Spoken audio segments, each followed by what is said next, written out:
श्रृंखला सर्व आत्माओं के पिता परमात्मा शिव के द्वारा उच्चारित महावाक्यों के संकलन पर आधारित है। ओम शांति। अमूल्य रत्न में आप सभी का हार्दिक स्वागत है।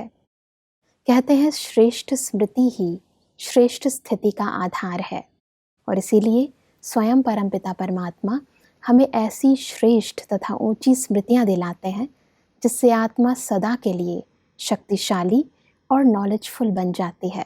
आज ऐसी ही स्मृतियों के बारे में हम ईश्वरीय महावाक्यों द्वारा गहराई से चर्चा करेंगे, और इसके लिए हमारे मध्य हैं प्रजापिता ब्रह्मा कुमारिस ईश्वरीय विश्वविद्यालय के वरिष्ठ राजयोगी शिक्षक आदरणीय राजू भाई साहब। भाई साहब, आपका आज के एपिसोड में बहुत बहुत स्वागत है। भाई साहब, आज हम बात करेंगे 9 दिसंबर 1970 के महावाक्यों के बारे में। इसका टॉपिक है पुरुषार्थ का मुख्य आधार, कैचिंग पावर। फिर सब परमात्मा बच्चों में 2 बातें देख रहे हैं कि हर एक कितना नॉलेजफुल और कितना पावरफुल बने हैं। उसमें भी मुख्य कैचिंग पावर हर एक की कितनी पावरफुल है, ये देख रहे हैं। पुरुषार्थ का मुख्य आधार कैचिंग पावर पर है। फिर सब कैचिंग पावर से क्या तात्पर्य है? एक है नॉलेजफुल, जी जिसके अंदर पूरा ज्ञान है। जी आत्मा के आदि से अंत तक का जो ज्ञान है, पुनर्जन्म का ज्ञान है। जब आत्मा इस सृष्टि मंच पर अवतरित हुई अपने घर से, परमधाम से, तो उस समय से लेकर के जो उसने पार्ट प्ले किया, सतयुग, त्रेता युग, द्वापर युग, कलयुग जी और अभी फिर से परिवर्तन का समय, तो पूरा ज्ञान नॉलेज कहलाता है। और ये नॉलेजफुल स्थिति जब आत्मा की रहती है, मैं क्या था, क्या बना, अब उसके साथ साथ जितना परमात्मा के साथ कनेक्शन जुटता जाता है, पावरफुल आत्मा बनती जाती है। तो एक है ज्ञान से नॉलेजफुल बन जाना, और दूसरा है योग से, परमात्मा की याद से पावरफुल बन जाना। जब पावरफुल आत्मा बनती है तो पावर क्या है? अपने अनादि और आदि संस्कारों को समझना, कैच करना कि मैं क्या था, क्या बना, क्या बनना है। तो ये कैचिंग पावर, ये पावर सबसे बड़ी पावर है जो पुरुषार्थ में बहुत मदद करती है। जी अगर हमें ये पता चले कि मैं क्या था, स्मृति में रहे, तो वो संस्कार धारण करना हमारे लिए बहुत सहज हो जाएगा। तो परमात्मा हम सबको कहते हैं कि पुरुषार्थ का सबसे अच्छा तरीका है अपने अनादि और आदि संस्कारों को कैच करो, अनुभव करो कि मैं ये था और मुझे ये बनना है। बिल्कुल। और इसी को स्पष्ट करते हुए परमात्मा कहते हैं कि साइंस वाले तो दूसरों की साउंड को कैच कर सकते हैं, आप अपने असली संस्कारों को सिर्फ कैच नहीं करते, लेकिन अपना प्रैक्टिकल स्वरूप बनाते हो। सदैव यह स्मृति रखो कि मैं यही था और फिर बन रहा हूँ। जितना जितना उन संस्कारों को कैच कर सकेंगे, उतना स्वरूप बन सकेंगे। जैसे कहते हैं महाभारत हुआ था, जी तो महाभारत काल में क्या आवाज़ हुई होगी, कैसे युद्ध चला होगा, जी उस आवाज़ को भी वो कैच करने का प्रयास करते हैं। और अनुभव भी करते हैं कि बहुत पुरानी पुरानी आवाज़ें इस वायुमंडल में घूम रही हैं, उनको मैं कैच करूं। कहीं कहीं सफलता भी मिलती है। हाँ जी। तो परमात्मा कहता है कि जो भी आपकी आवाज़ है, जो भी आप करते हो, बोलते हो, संकल्प करते हो, वाइब्रेशन बनते हैं, वो सब इसी वायुमंडल में है। हाँ जी। वो तो साइंस कैच कर सकती है, लेकिन आप साइलेंस वाली आत्माएं जितनी साइलेंस में एकाग्र होकर के बैठेंगी, अनुभव करेंगी, तो अपने पिछले संस्कारों को कैच कर सकेंगी। मैं था ये और मुझे बनना है। तो सिर्फ कैच नहीं करो, लेकिन वो हमारा स्वरूप बन जाए, वो दिखाई दे कि सचमुच वो चलन, वो रॉयल्टी, वही पर्सनैलिटी अभी हमारी है। तो कैच भी करो, और कैच करते करते उसका प्रैक्टिकल अनुभव भी करो। परमात्मा हम सबको सिर्फ कहते हैं, अगर मान लो हमने समझ लिया मैं था जी, लेकिन अब फिर से मुझे बनना है, तो वो संस्कार मेरे जीवन में अभी होने चाहिए। भाई साहब, आगे चलकर इसी को कंटिन्यू करते हैं। परमात्मा कहते हैं कि अपनी स्मृति को पावरफुल बनाओ, अर्थात श्रेष्ठ और स्पष्ट बनाओ। जैसे अपने वर्तमान स्वरूप का, वर्तमान संस्कारों का स्पष्ट अनुभव होता है, ऐसे अपने आदि स्वरूपों और संस्कारों का भी इतना ही स्पष्ट अनुभव हो। एक श्रेष्ठ और दूसरा स्पष्ट, जी। ये दो शब्द परमात्मा हम सबको कह रहे हैं। जितना हमारे संकल्प श्रेष्ठ हो जाते हैं, शुद्ध होते जाते हैं, ऊंचे होते जाते हैं, जी। उतना जो स्पष्टता है, जैसे अभी हमारे जीवन में क्या क्या है, कौन कौन से संस्कार हमारे अंदर हैं, जी। वो संस्कार हम अपने आप को जानते हैं और समझ करके चल रहे हैं। हाँ जी। परमात्मा कहता है जैसे वर्तमान को आप समझ रहे हो, ऐसे ही इतना स्पष्ट हो कि हमारा जो आदि काल था, सतयुग था, जी। जब आत्मा संपूर्ण निर्विकारी थी, संपूर्ण स्वच्छ थी, जी। जब वो इस सृष्टि पर अवतरित होती है, कोई बंधन नहीं है, न देह का बंधन है, न संबंधों का बंधन है, जीवन में आई है लेकिन वो मुक्त स्थिति है। जी। ऐसी मुक्त स्थिति के आदि संस्कार अगर इमर्ज कर लो, जी। लेकिन स्पष्ट होना चाहिए कि मैं ही था और मुझे ही बनना है, तो धारण करना सहज हो जाएगा। ये सहज श्रेष्ठ पुरुषार्थ की विधि है। तो इसलिए बार बार स्मृति को रिवाइज करना चाहिए। मेहनत उनको लगती है जिनको ये स्मृति में नहीं रहता है कि मैं ही तो बना था, मुझे ही बनना है। सब एक होता है कि विजन क्रिएट करना, आप कल्पना कर रहे हो जी, और दूसरा होता है कि आप याद कर रहे हो। दोनों में क्या फर्क है? जब परमात्मा ने हमको स्मृति दिलाई है, हम जानते हैं ज्ञानदाता त्रिकालदर्शी स्वयं परमात्मा है, और वो परमात्मा हमें स्मृति दिला रहा है कि तुम ये थे, तो उसमें संशय या इमेज करने की कोई बात ही नहीं आती। उसको हम सहज स्वीकार करें, निश्चय बुद्धि होकर के उसकी स्मृति को इमर्ज करें, क्योंकि जो बता रहा है वो जानी जाननहार है, नॉलेजफुल है जी। वो हमारे पूरे जन्मों को जानता है, वो ज्ञान दे रहा है, वो सत्य बात सुना रहा है। और जब सत्यता है तो उसमें इमेज करने की कोई बात नहीं आती। वो स्मृति दिला रहा है, बच्चे तुम ही तो थे, अब सिर्फ उन संस्कारों को इमर्ज करो अपने अंदर। और जब आत्मा उस संस्कार को इमर्ज करती है तो उसकी चलन भी दिखाई देती है, रैयल्टी आती जाती है, खान पान में, रहन सहन में वो संस्कार दिखाई देने लगते हैं। सबको सुख देता है, सुख लेता है, वो देवताई संस्कार, देने वाले संस्कार अपने आप इमर्ज हो जाते हैं। तो इसको कोई हम इमेजिन नहीं कहेंगे। भाई साहब, परमात्मा कहते हैं कि जैसे वर्तमान समय में अपनी चलन व कर्तव्य स्पष्ट और सहज स्मृति में रहते हैं, ऐसे ही अपनी असली चलन सहज और स्पष्ट स्मृति में रहे। 5000 वर्ष की बात इतनी स्पष्ट अनुभव में आए जैसे कल की बात। इसको कहते हैं कैचिंग पावर। इतनी कैचिंग पावर होनी चाहिए जो परमात्मा हम सबको बता रहे हैं जी। कि बच्चे तुमको ही मैंने बनाया था, बताने वाला बता रहा है तुम ही बने थे। तो ये हमारे अंदर संपूर्ण निश्चय चाहिए, मैं था, मैं बनूंगा। जो जब स्मृति दिलाने वाला सर्वसमर्थ है, नॉलेजफुल है, और वो कह रहा है, तो हम सबको भी ये सम्मान रहना चाहिए कि मैं ही बना था, मुझे ही बनना है जी। और वो दिव्य संस्कार धारण करना मेरे लिए बहुत सहज है। तो जब इस बहुत पॉजिटिव रूप से, सकारात्मक रूप से हम इस बात को लेते हैं तो हमारा पुरुषार्थ सहज हो जाता है। सहज हो जाता है भाई साहब, बहुत सहज हो जाता है, क्योंकि मार्गदर्शक हमारे साथ है ना। और दूसरा, अगर कोई चीज़ पहले से कर रखी है तो उसको रिपीट करना सहज होता है। और यादगार भी तो हैं। जी। आज इतने मंदिर कहाँ से बने, देवी देवताओं के इतने मंदिर हैं, उनकी मूर्तियाँ इतनी पूजी जा रही हैं, तो जरूर कभी साकार में होके गए होंगे ना। जी। सिर्फ ऐसे ही यादगार बन गए क्या?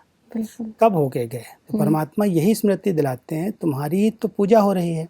आप देखो कैसे दाता रूप में आप खड़े हैं मूर्ति बन करके। ये जड़ मूर्तियाँ आपकी यादगार हैं, तो चैतन्य में आप थे और फिर से अब ये बनना है। तो सब आगे बढ़ते हैं तो परमात्मा कहते हैं कि सदैव अपना आदि स्वरूप और आदि संस्कार सामने दिखाई दे। अपनी स्मृति को पावरफुल बनाने से वृत्ति और दृष्टि स्वतः ही पावरफुल बन जाएगी। वह सब आदि स्वरूप और आदि संस्कार, इसको थोड़ा स्पष्ट करें। आदि स्वरूप वही देवताई स्वरूप, क्योंकि जब सृष्टि मंच पर हम पाठ बजाने आए जी, तो वो आदि काल है, सृष्टि का प्रारंभ है, उसको हम आदि स्वरूप कहते हैं, देव स्वरूप जी, जो संपूर्णता का है। जैसे संपूर्ण चांद हर कलाओं से, हर प्रकार से संपन्न है, जी। ऐसे ही जब आत्मा अपने घर से, परमधाम से इस सृष्टि पर आती है तो सर्व विशेषताएं, सर्व कलाएं उसके अंदर भरपूर हैं। वो आदि स्वरूप स्मृति में लाएं और उस समय के संस्कार कितने दिव्य हैं, दातापन के हैं, कोई से लेने के संस्कार नहीं है, कोई बंधन वाले दुखदायी संस्कार नहीं। तो उन संस्कारों को हम कैच करें, इमर्ज करें, तो वर्तमान समय में जितनी वो स्मृति रहती है उसी स्मृति के आधार से हमारी दृष्टि, हमारी वृत्ति, हमारे संस्कार बनते जाते हैं। तो परमात्मा कहता है स्मृति बीज है, आधार है, इसलिए बार बार उस स्मृति में दोहराओ कि मैं ही देवता था, मुझे ही बनना है। उस स्वरूप को सामने लाओ, वो संस्कारों को सामने लाओ और प्रैक्टिकल इस समय वो करके देखो। और उसी से हमारी वृत्ति और दृष्टि भी पावरफुल बन जाती है। भाई साहब, हर एक के दो नैनों से दो स्वरूप का साक्षात्कार होगा। तो वो दो स्वरूप हैं निराकारी और दिव्य गुणधारी, यानी फरिश्ता रूप और दैवी रूप। ऐसे अनुभव करेंगे, वह हर एक से ऐसा अनुभव होगा जैसे कि चलता फिरता लाइट हाउस और माइट हाउस हो। ये दो नैन जो हैं हमारे आंतरिक स्थिति का दर्पण है जी। जैसी हमारी आंतरिक स्थिति होती है वो नैनों से पता चलता है जी। तो परमात्मा कह रहे हैं एक तो फरिश्ता स्वरूप और दूसरा देव स्वरूप, दैवी गुणों से संपन्न स्वरूप। ये आपका ही स्वरूप है और ये दिखाई देना चाहिए लोगों को, साक्षात्कार होना चाहिए। क्योंकि आपकी जब स्मृति में है, नैन ये स्थूल की बात नहीं है, लेकिन जब आपकी स्मृति में है वो बात, तो आपके इस चेहरे से, पूरे हाव भाव से पता चलेगा कि ये बहुत डबल लाइट हैं, लाइट हाउस होकर के रह रहे हैं, कोई भी उनके ऊपर बोझ नहीं है, ये तो फरिश्ते हैं। कहीं पर कहीं अटके हुए नहीं हैं, कोई इधर देह से, संबंधों से इतना लगाव झुकाव नहीं है। फरिश्ता क्या है? जिसका स्पर्श से रिश्ता नहीं। जी। फर्श माना शरीर, फर्श माना दैहिक संबंध, पदार्थ, वैभव, सब फर्श है। जी। तो परमात्मा हम सबको उसी रूप में देखते हैं कि ये फरिश्ते बने थे, फिर से बनेंगे, और जब फरिश्ते बनेंगे तो देवता बन जाएंगे। तो ब्राह्मण सो फरिश्ता, फरिश्ता सो देवता। तो ये दो स्वरूप, अभी ब्राह्मण स्वरूप तो साकार में है ही, लेकिन अब ये दो स्वरूप स्मृति में रहने चाहिए कि मैं फरिश्ता बनूंगा और फिर फरिश्ता सो देवता बन जाऊँ। तो सब एक और बहुत सुंदर बात परमात्मा कहते हैं कि आप लोगों को कमज़ोरियों और कमियों की नॉलेज ही मर्ज हो जाए, इसके लिए विशेष दो बातें याद रखनी है। दो बातों में दो शब्द ही हैं, एक है गेस्ट हाउस और दूसरा है गेट आउट, अर्थात बाहर निकालना है और आगे के लिए अंदर आने नहीं देना है।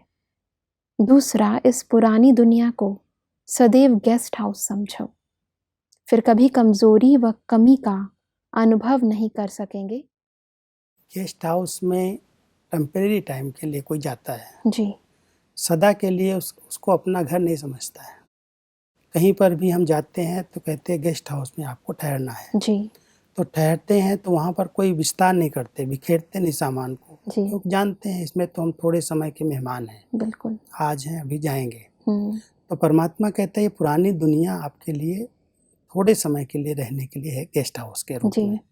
इसलिए इसको गेस्ट हाउस समझोगे तो कहीं पर भी अपना लगाव नहीं होगा, कोई में अपना ममत्व तो नहीं हो जाएगा, दुनिया ही गेस्ट हाउस है। जी। और दूसरा, जो भी कमी कमजोरियां हैं उनको गेट आउट करो, बाहर कर दो। जैसे कोई अगर घुस आता है, मान लो आज किसी घर में कोई बिल्ली कुत्ता घुस जाता है तो क्या करते हैं? भगाते हैं, भगा देते हैं, गेट आउट करते हैं, निकल जा, क्योंकि गंदगी करेगा। हाँ जी। तो परमात्मा कहता है कि तुम्हारे अंदर भी ये विकारों की जो गंदगी आ जाती है, कमी कमजोरी आ जाती है, वो घुसते हैं अंदर, उनको गेट आउट करो।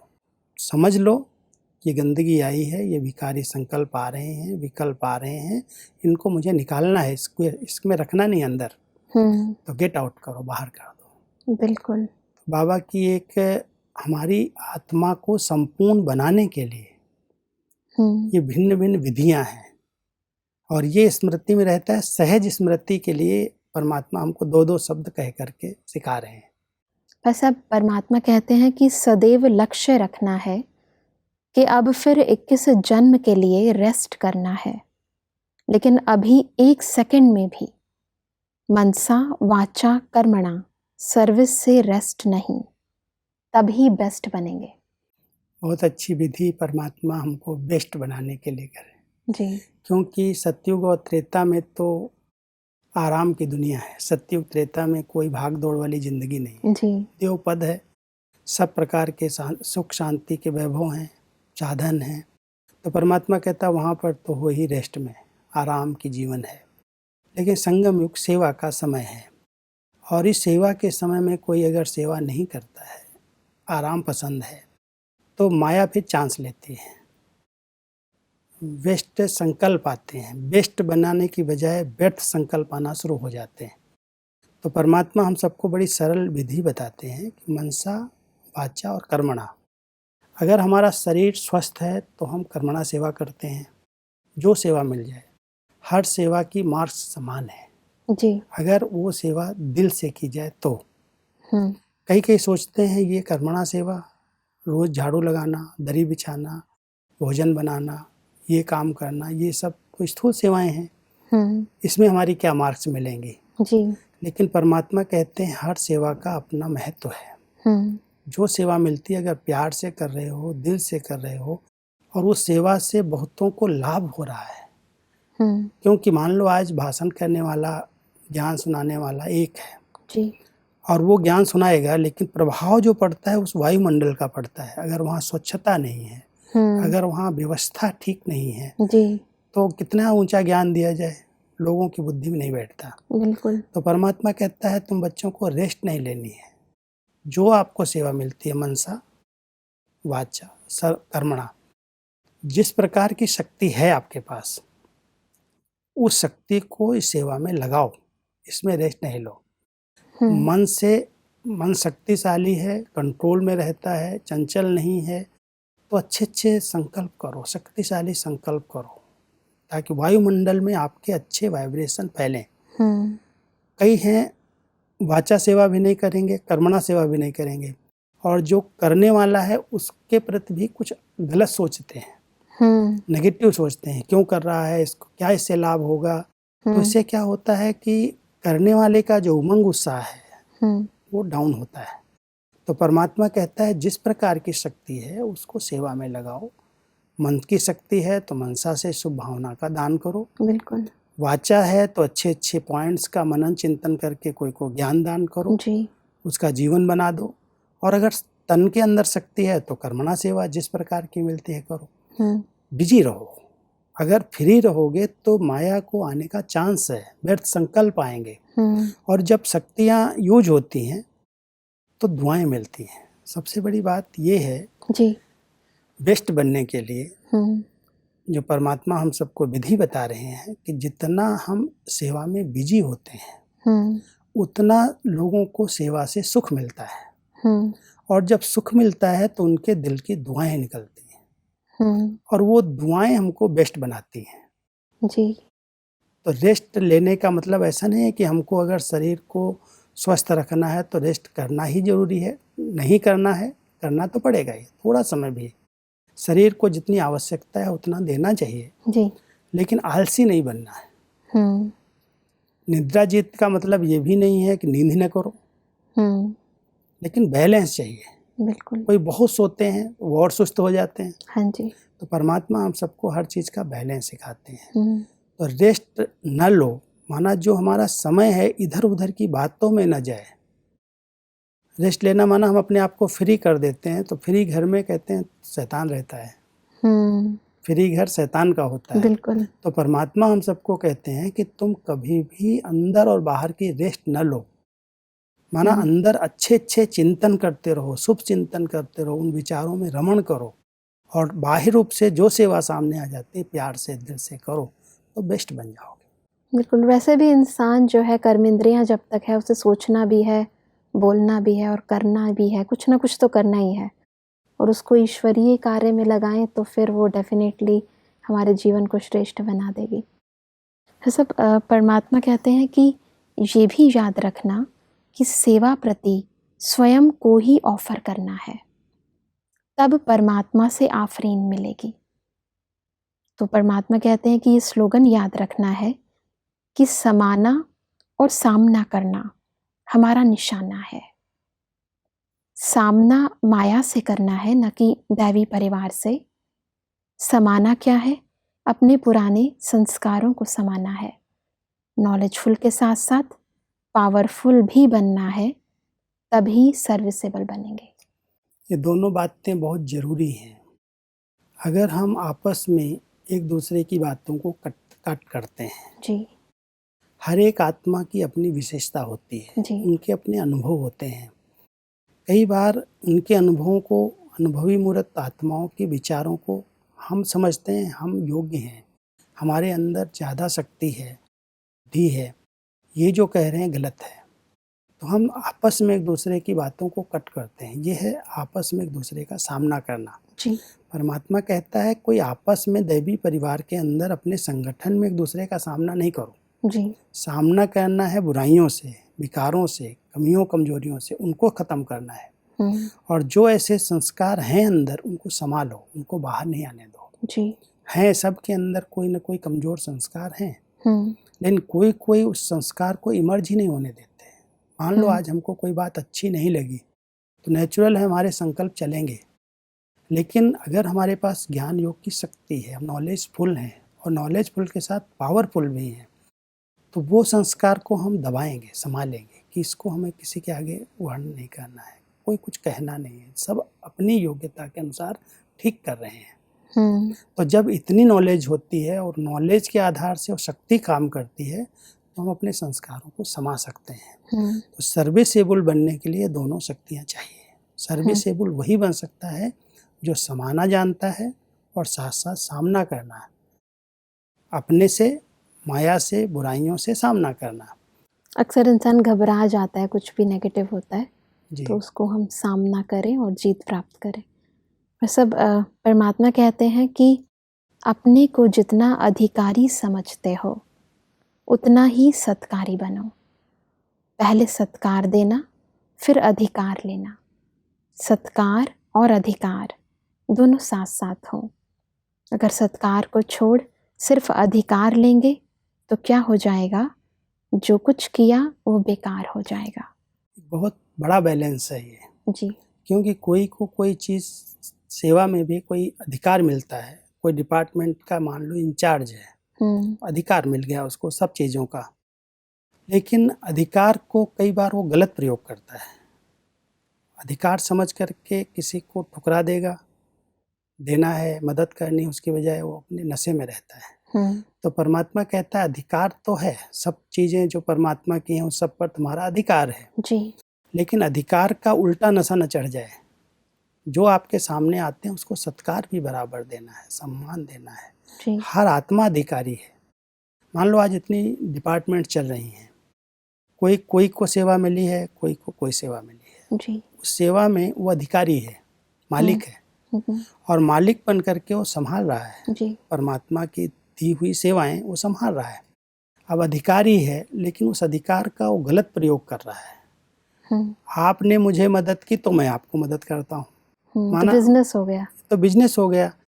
उसने किया या नहीं किया, लेकिन हम अगर अधिकार है, हमारे पास कोई चीज़ें हमें मिली हैं परमात्मा की देन, तो हम बड़े दिल से उसको सेवा में लगाएं। और जो सामने आता है, सेवा सामने आती है, व्यक्ति सामने आते हैं, उसको सम्मान पूर्वक सत्कार से उसको संतुष्ट करें। दुनिया में भी अगर हमें कोई पावर मिल जाती है, कोई पोस्ट पोजीशन मिलती है, तो अगर हम नम्रचित्त रहते हैं, सत्कारी बनते हैं, तो हमें लगता है कि ये जो कार्य है ये हमें उससे प्राप्ति होती है, सुख मिलता है, सुकून मिलता है। नहीं तो परमात्मा जैसे कहते हैं कि बेकार हो जाता है वो सब कुछ। हाँ, अधिकार का नशा है तो लोग फिर देखते हैं तो सामने नहीं आते हैं। तो हमारे पास जो हैं साधन वो बेकार हो जाते हैं। जी सब सुख देने के साधन मिले हैं, देना है, देते बढ़ेगा देने से, लेकिन हमारा अधिकार का अपना नशा है। किसी को सम्मान से नहीं दिया, ठीक तरह से बात नहीं किया। कहते हैं कोई सामने आता है, अगर मान लो कोई चीज़ है आपके पास, अगर आप नहीं देते हो तो कम से कम प्यार से बोल तो दो। कहते हैं गुड़ न दो लेकिन गुड़ जैसा मीठा तो बोलो। तो कई ऐसी आत्माएं आती हैं और आप उनको दुत्कार दो, आप उनको सम्मान से बात न करो, नहीं है मेरे पास, नहीं मिलेगी, है सब, लेकिन अगर आपने उसको थोड़ा सा भी कोई कड़े शब्दों में बोल दिया तो समझता मेरा यहाँ डिसरिगार्ड हुआ।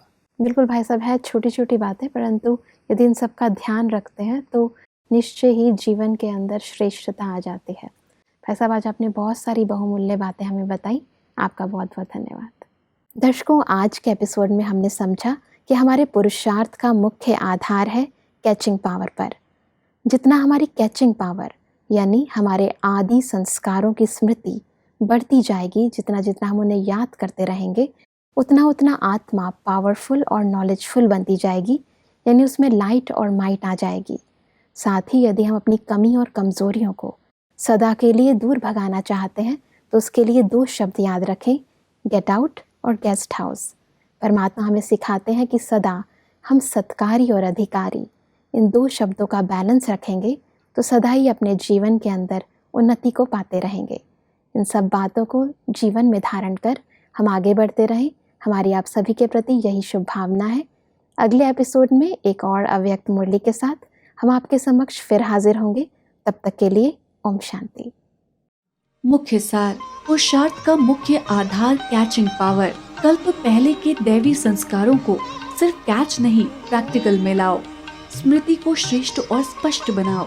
जैसे वर्तमान स्वरूप और संस्कारों का अनुभव होता है, ऐसे अपने आदि स्वरूप और संस्कारों का अनुभव भी स्पष्ट हो।